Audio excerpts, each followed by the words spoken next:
Let's begin with a powerful and practical concept in data analytics: year-over-year growth in Power BI using DAX. In this session, we're going to break this down step by step, not just understanding the formula, but how to actually implement it in real scenarios. By the end, you'll be able to confidently calculate and visualize YoY growth using production-ready techniques. Before we jump into Power BI, let's understand the core idea. Year-over-year growth simply compares this year's performance with the previous year's performance. For example, as shown here, revenue increased from 80 lakhs to 96 lakhs, which translates into a 20% growth. So essentially, we are measuring how much we have improved relative to last year.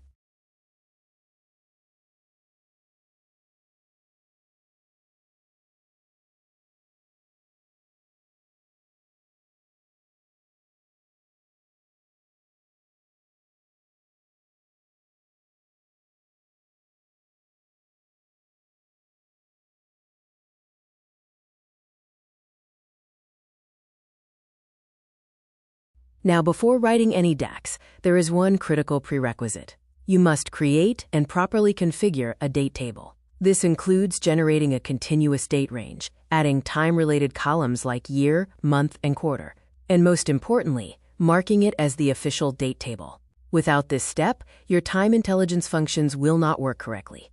Once the date table is ready, we move to the data model. Here, your date table connects to your sales data through a relationship on the date column. This relationship is what allows filters to flow from the date table into your fact data. And this is exactly how Power BI understands time-based slicing for all your calculations. Now let's see how we actually create this date table using DAX. We use functions like calendar and ADDCOLUMNS to generate a complete date range along with time attributes. This ensures there are no missing dates, which is extremely important for accurate YoY analysis. Think of this as building the foundation, on which all your time-based insights will depend. With the foundation ready, let's move into the first method. SAMEPERIODLASTYEAR is the simplest and most beginner-friendly approach.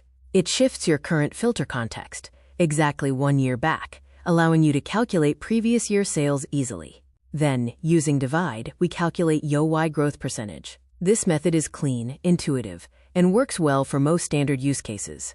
Now, if you need more flexibility, DATEADD is your go-to function. Instead of just shifting by 1 year, you can shift by months, quarters, or even custom intervals. This makes it extremely powerful, especially when working with multiple time comparisons. However, it still relies on a proper date table so that continuity of dates is maintained. Next, we have the PREVIOUSYEAR function. This method returns the entire previous year's total, regardless of the current filter selection. So it is ideal for KPI cards or summary metrics, where you want full year comparisons. But remember, it does not respect partial filters, so use it only when full year context is required. At this point, you might be wondering, which method should I use? The answer depends on your use case. If you want simplicity, go with SAMEPERIODLASTYEAR.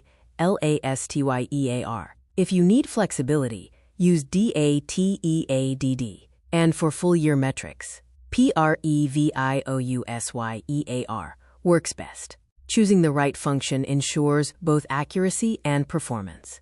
Now let's bring everything together into a production-ready formula. Here, we use variables to store current and previous year sales, which improves both performance and readability.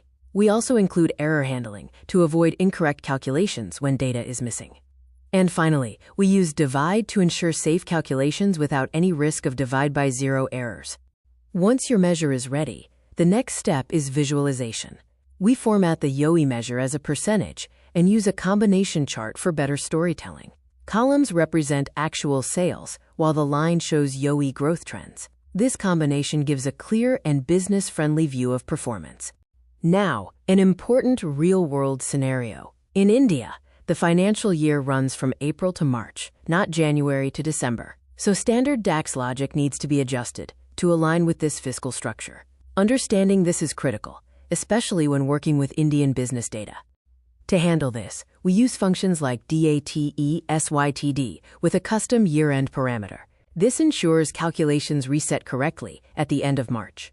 We then combine this with SAMEPERIODLASTYEAR to calculate YOE growth accurately for fiscal years. This makes your model truly business-ready. Before we wrap up, let's look at some important guardrails. Always mark your date table, or your calculations will break. Use divide instead of direct division to avoid errors in visuals. And always create explicit measures, rather than relying on implicit calculations. Following these practices ensures your dashboards remain reliable and scalable.